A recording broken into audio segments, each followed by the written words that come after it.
Olá, querido irmão, querida irmã, este é o programa Tesouro da Igreja. E eu, Luiz Carlos, juntamente com você, estamos aqui estudando sobre a carta encíclica Veritatis Splendor, o Esplendor da Verdade, do Papa São João Paulo II. É o ensinamento moral da Igreja, os mandamentos do Senhor, a lei de Deus.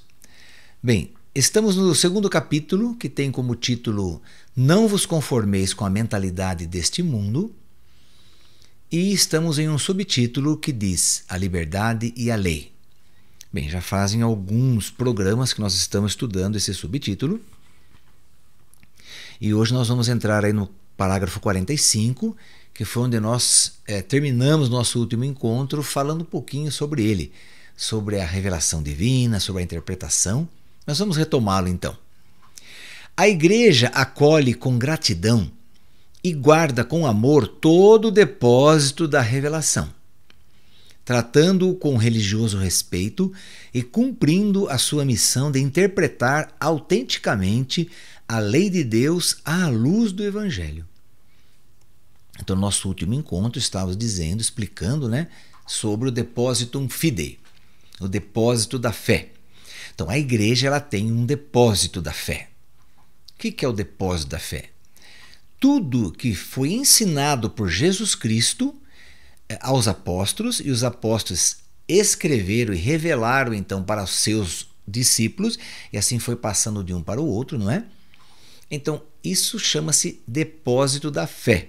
É o que Cristo revelou para nós, explicando as coisas do Antigo Testamento. Claro que, como eu disse, a revelação começa lá na escolha de Abraão, no comecinho da nossa Sagrada Escritura. Então começa com a escolha dele, Deus se revelando, e atinge a sua plenitude quando o Filho vem e revela que esse Deus, além de ser o Deus Todo-Poderoso, ele é Pai. Então Jesus vem nos revelar esse Pai de amor, Pai maravilhoso. Então tudo que Jesus revelou aos apóstolos, eles compreenderam, aprenderam, escreveram as suas cartas, enfim, os seus livros aí. Então isso ficou guardado pela Igreja. A Igreja, então, ela recebeu de Jesus esse mandamento de cuidar desse depósito da fé. Então tudo que foi ensinado está guardado. Pois bem, a Igreja, o que a Igreja faz desde então? Ela explica esse depósito, ela abre as prateleiras, as portas desse depósito e vai anunciando, pregando o Evangelho, pregando a doutrina cristã católica. Portanto, esta é a doutrina que Cristo trouxe. Então isso chama-se depósito da fé, ok? Bem, claro que também no decorrer dos 7 primeiros séculos, que a Igreja chama de período da patrística. O que é patre? Patre em grego quer dizer pai. Então esse período da patrística, que são os pais da Igreja, vamos dizer assim, eles foram colocando em fórmulas, em doutrinas, doutrinas catequéticas para nós, os grandes teólogos, os grandes santos, como citamos aqui São Tomás de Aquino, Santo Agostinho. Então foram grandes pessoas, homens e mulheres também, que foram trazendo para nós essa interpretação, esse depósito da fé, colocando em fórmulas catequéticas, em fórmulas dogmáticas, como a Igreja sempre fez nos seus concílios também. Então, o ensinamento de Jesus Cristo não muda, não se altera. Tudo que ele ensinou é aquilo ali, não se acrescenta nada, não se tira nada, apenas se interpreta. Mas para facilitar a nossa vida, a Igreja vai colocando como fórmulas catequéticas. Então, os 7 primeiros séculos da Igreja, esse chamado que eu falei, período da patrística, esses pais da Igreja vão formulando para nós, trazendo para nós em fórmulas. Por isso que, por exemplo, São Tomás de Aquino, Santo Agostinho, eles escreveram aí sumas teológicas, grandes teólogos que foram iluminando o modo de entender as coisas que Jesus deixou. Então eles são grandes homens iluminados pelo Espírito Santo para nos trazer mais clareza quanto ao que Cristo ensinou. Agora, o que a igreja faz? A igreja toma esses ensinamentos de Santo Agostinho, São Tomás de Aquino e outros santos da igreja, verifica se não tem falha doutrinal, então não tem falha doutrinal e vai ajudar a gente a entender melhor as coisas divinas, sim, vai ajudar. Então a igreja assume como ensinamento seu, como acolhe esse ensinamento que vem de São Tomás, Santo Agostinho e outros, como verdadeiros, como autênticos. Ok? Por quê? Porque ela estudou, pesquisou, entendeu que aqueles ensinamentos estão coerentes com o que Cristo ensinou. Ok? Então, nesse sentido, que a igreja cita, então, como disse São Tomás de Aquino, como disse fulano de tal. Assim, como disse o Papa São João Paulo, está escrevendo aqui, como disse Leão XIII.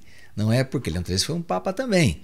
Não pode ir contra a doutrina católica, não pode ensinar outra coisa errada. Então, o que ele ensinou nos ajuda a entender melhor as coisas divinas.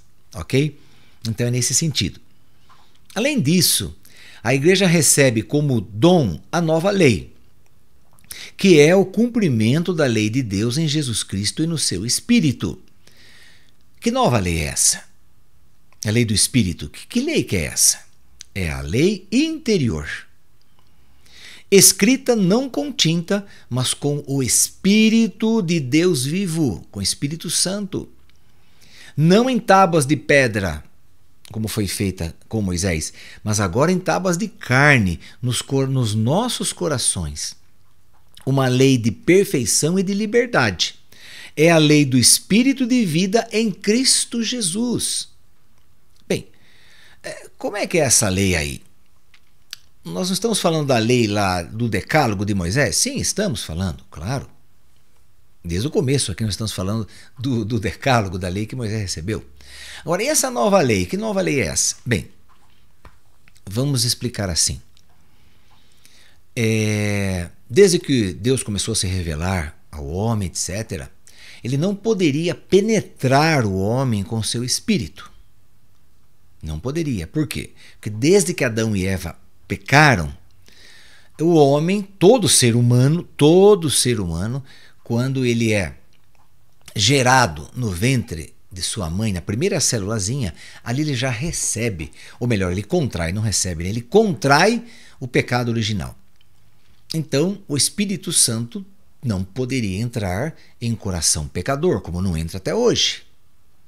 Vamos deixar isso bem explicadinho, para não haver confusão, ok?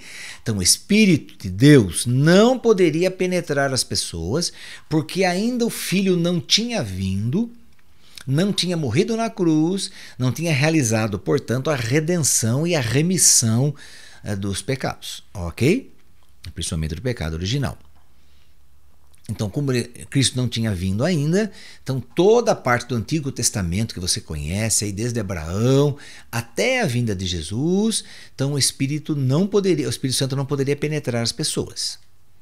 Ele usava de algumas pessoas, como usou de Moisés, usou dos profetas, mas ele não penetrava nas pessoas. Por exemplo, vamos supor um dos profetas aí, Isaías, o profeta messiânico, que falou muito do Messias que devia vir. Ele falou desse Messias 700 anos antes do Messias chegar, né, que é Jesus Cristo. Então, como que ele profetizava? Lá no campo, lá com Moisés, tinham pessoas que correram falar para Moisés: olha, Moisés, tem gente profetizando ali, falando as coisas de Deus. O que a gente faz com aquelas pessoas ali, que nem dos nossos escolhidos são? Moisés disse: deixai-os, não é? Estão falando de Deus, estão profetizando, falando pelo Espírito. Mas como é que eles falavam pelo Espírito se eles não recebiam, se eles não tinham, se o Espírito Santo não podia penetrar neles?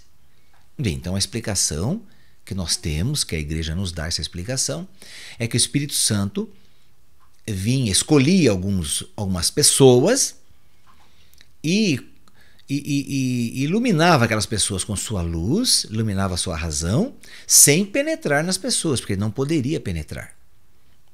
Então vamos dizer assim, como se fosse uma capa. Então ele vinha sobre a pessoa como se fosse uma capa. Vamos imaginar isso. E aí ele usava então dos profetas, ele usava dos patriarcas, né? Dos reis, por exemplo. Toda pessoa que era proclamada rei recebia o Espírito Santo, evidentemente, mas tudo desta forma que estou falando, porque o Espírito Santo não poderia penetrar a alma de ninguém, porque ainda não havia tido a redenção, a remissão dos pecados. Quando Jesus morre na cruz, destruindo o pecado original, destruindo a morte e destruindo o instigador da morte, Satanás, no caso, vencendo, né? Vencendo. Ele vence Satanás e vence a morte. Ok. Então, e destrói o pecado original. Muito bem. Ele vencendo essas três coisas, ele, chegando no céu, recebe a glória do Pai e de lá ele envia o Espírito Santo. Esse Espírito Santo que você recebe aonde? No batismo. Então, as pessoas não batizadas têm o Espírito Santo? Não, não têm o Espírito Santo. Continuam do mesmo jeito que aquelas pessoas do Antigo Testamento. O Espírito Santo pode usar essas pessoas? Pode usar delas, com certeza. Mas não pode penetrar nessas pessoas. Porque as pessoas que não têm batismo não têm o Espírito Santo. É a mesma coisa. Até hoje continua assim. Ok? Então, nesse sentido que, quando esse Espírito Santo veio, ele instituiu uma nova lei. O que é uma nova lei? Por um acaso Jesus instituiu uma nova lei? Não, Jesus não instituiu uma nova lei. Ele realizou uma nova aliança, que é diferente. Agora, a nova lei que a Escritura fala, que São Paulo fala muito, essa nova lei, é a lei do Espírito Santo. Não vai mudar os 10 mandamentos, de jeito nenhum. Mas a lei do Espírito é que ele agora está dentro de nós. E ele escreve no nosso coração, se nós permitirmos, ele escreve o que nós devemos fazer. Não com tinta, não com, como está dizendo aqui, escrita não com tinta, mas com o Espírito de Deus. Não em tábuas de pedra, mas agora no nosso coração. Então ele tem esse potencial, ele é Deus, né? O Espírito Santo é Deus tanto quanto o Pai, tanto quanto o Filho. Uma vez que nós o recebemos, ele está dentro de nós. Então ele vai escrever no nosso coração a lei do amor, que supera todas as outras leis. Ok? Os 10 mandamentos, o decálogo é perfeito? Sim, ele é perfeito, desde que ele seja recolhido, ou melhor, acolhido por você com amor. Não apenas eu vou seguir os 10 mandamentos por obrigação. Não.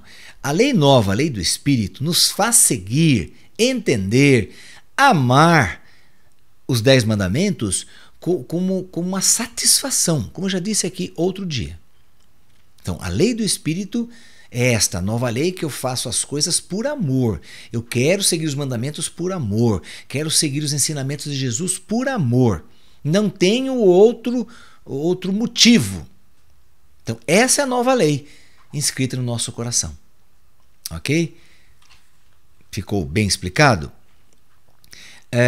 Bem, a propósito desta lei, a lei do Espírito, São Tomás escreve: esta pode ser denominada lei num duplo sentido. Vamos ver.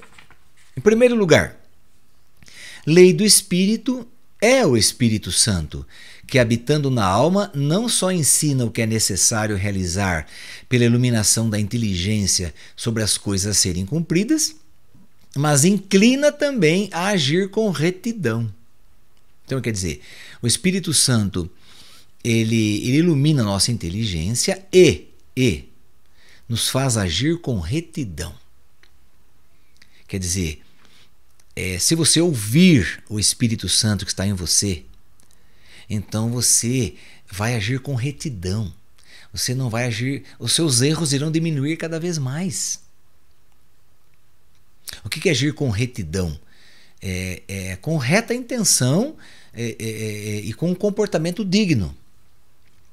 Então eu não erro. Se eu agir com retidão, eu não erro. Aí que está. Então o Espírito Santo me dá essa graça. Ele me confere essa graça. A mim e a você, que somos batizados, que temos o Espírito Santo. Se não somos batizados, não temos o Espírito Santo.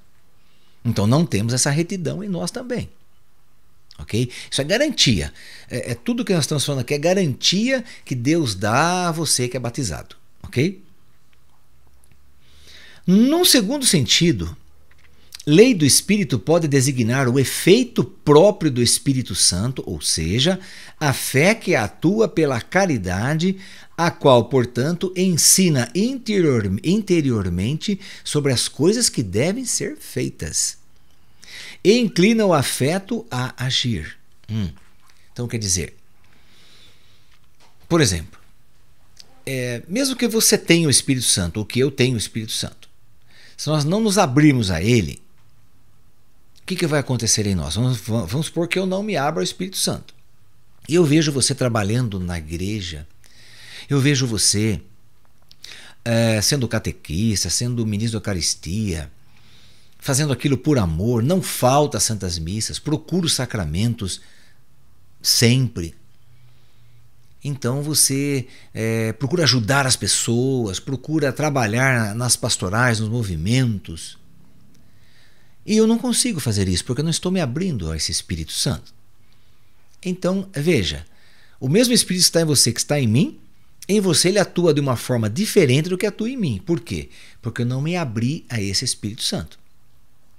Então, eu não vou procurar fazer as coisas que você faz, porque eu acho que isso aí é ser carola, é ser fanático, é ser muito radical. Então eu não estou entendendo o que você faz, porque o que você faz é por amor. Você vê a necessidade. Quanto mais você se entrega e ama Jesus Cristo, o Espírito Santo te revela, como está dizendo aqui, te revela que você deve agir de um modo diferente. Então você vai procurar ajudar mais as pessoas. Pagar o dízimo, por exemplo, que até então você não poderia nem pensar em pagar dízimo. Imagine que eu vou dar dinheiro para a igreja. Que é isso? Não é? Então, são atitudes que o Espírito Santo te leva a realizar, a fazer, coisas que só de quem está sendo amado e sentindo esse amor por Jesus e pelas pessoas conseguem fazer.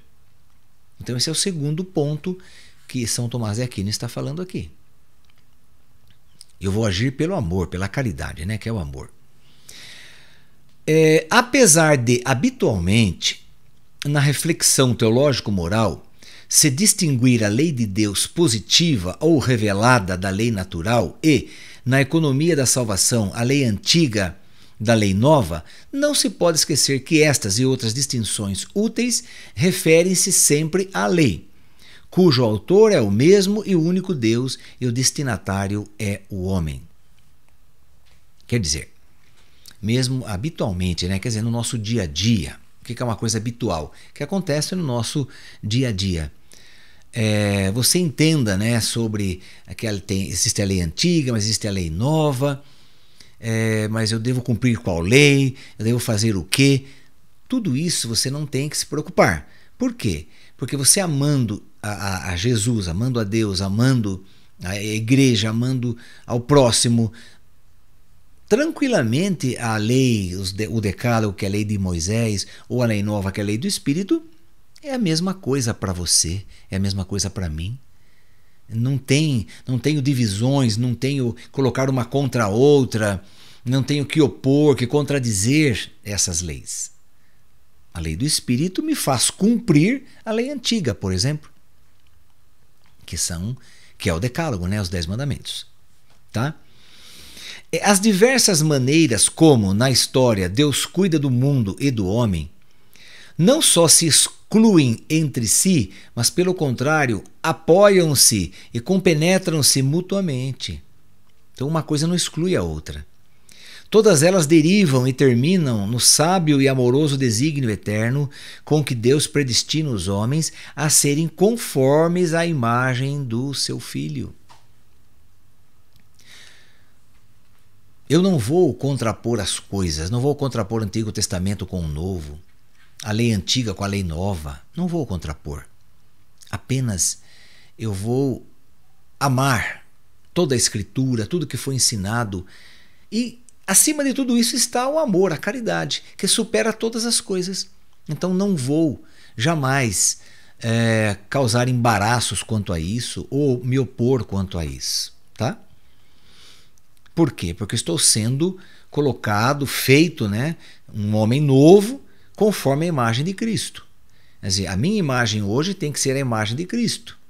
Não pode ser mais a imagem do Luiz Carlos pecador, do Luiz Carlos mentiroso, ladrão, assassino, adúltero, fofoqueiro, enfim, tudo que é pecado aí na vida do homem, né? E então tudo que nós fazíamos, nós não podemos mais fazer hoje. Estávamos agindo conforme, quer dizer, na forma do pecado, na forma do mundo. Por isso que o título desse segundo capítulo aqui é Não vos conformeis com a mentalidade deste mundo. Quer dizer, não assuma a forma da mentalidade do mundo, mas assuma a forma de Cristo, que é o que São Paulo fala em Romanos 8, 29. Neste desígnio não há qualquer ameaça à verdadeira liberdade do homem. Pelo contrário, o seu acolhimento é o único caminho para a afirmação da liberdade. Olha, uma coisa interessante, nós já conversamos, mas não custa, perdão, bati a perna aqui, né? Então não custa nós relembrarmos. Neste desígnio não há qualquer ameaça à verdadeira liberdade do homem. Pelo contrário, o seu acolhimento é o único caminho para a afirmação da liberdade. Já disse aqui em outras ocasiões, talvez não no ensinamento desse documento, mas algo que me perturbava muito, isso é meu testemunho, né? Algo que me perturbava muito no início da minha conversão era eu perder a minha liberdade para a igreja, ou para Jesus, ou para Deus. Eu pensava muito sobre isso. Mas se eu começar a seguir Jesus, eu vou ficar preso nas coisas da igreja, vou ficar preso com Jesus, não vou fazer mais o que eu quero, etc, etc, etc. Então isso aí me perturbava bastante. Um dia, creio que o Espírito Santo teve dó de mim e me ensinou que eu não estava perdendo nada da minha liberdade seguindo Jesus. Eu só iria ganhar, eu só iria somar. Eu iria trocar a minha liberdade falsa, que eu não sabia que era falsa, essa liberdade que eu julgava ter, que era só minha. Então, eu ia trocar essa liberdade falsa pela liberdade verdadeira em Cristo. Então, quando o Espírito Santo me revelou isso, gente, ainda bem que eu estava sentado, porque senão eu desmoronava. Bem claro que eu fiquei muito emocionado, chorei muito, mas é um choro de libertação, sabe? É um choro de alegria, é um choro de satisfação, de saber que eu estava sendo enganado pelo inimigo, enganado por mim mesmo, enganado pela mentalidade do mundo, e que agora eu encontrei a verdadeira sabedoria, que é servir e amar a Deus no próximo. Então, por isso sim, nós nos entregamos ao Senhor, nós fundamos uma comunidade, nós vivemos, ou melhor, tentamos viver, né? Habitualmente, no nosso dia a dia, viver o Evangelho. Sei que fracassamos, sei que sou fraco, claro que sou fraco, evidentemente, sou pecador, mas procuro viver o Evangelho, procuro me aperfeiçoar. Reconheço que quando eu erro, me arrependo, vou buscar a confissão, vou buscar força em Cristo. Então tudo isso é o Espírito Santo que está em mim que me leva a fazer, porque eu por mim mesmo jamais eu faria isso. Jamais. Estaria vivendo o pecado, quem sabe aí, numa proporção enorme. Quem sabe? Deus sabe, não é? Então, querido irmão, querida irmã, essa lei do Espírito te leva a experimentar a afirmação da verdadeira liberdade. Então, a verdadeira liberdade se afirma dentro de nós quando nós partimos para a lei do amor, a lei do Espírito, que é a nova lei, a lei do amor. Amar a Deus sobre todas as coisas e ao próximo como a ti mesmo. Ponto. Se você cumprir esses 2 mandamentos de Jesus, você cumpre toda a lei do Antigo Testamento. Não preciso me preocupar com a lei do Antigo Testamento se eu cumprir esses 2 mandamentos que Jesus resumiu para nós. Essa é a lei do Espírito, de amar, amar e amar. Se eu amo você, eu não vou jamais roubar de você, não vou sentir inveja de você, ciúmes de você. Se eu te amo de verdade, eu vou te ajudar, eu vou querer fazer o que eu posso para te fazer feliz. Se eu te amo de verdade.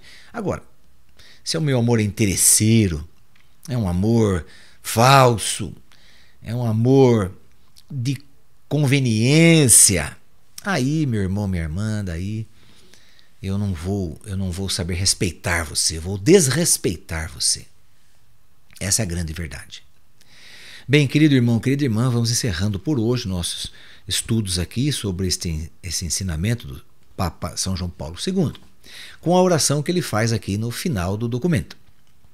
Ó Maria, Mãe de Misericórdia, velai sobre nós, para não se desvirtuar a cruz de Cristo, para que o homem não se extravie do caminho do bem, nem perca a consciência do pecado, mas cresça na esperança em Deus, rico de misericórdia. Cumpra livremente as boas obras por ele de antemão preparadas, e toda a sua vida seja assim para louvor da sua glória. Que o Senhor nos abençoe em nome do Pai, do Filho e do Espírito Santo. Amém. E até o nosso próximo programa, se Deus quiser.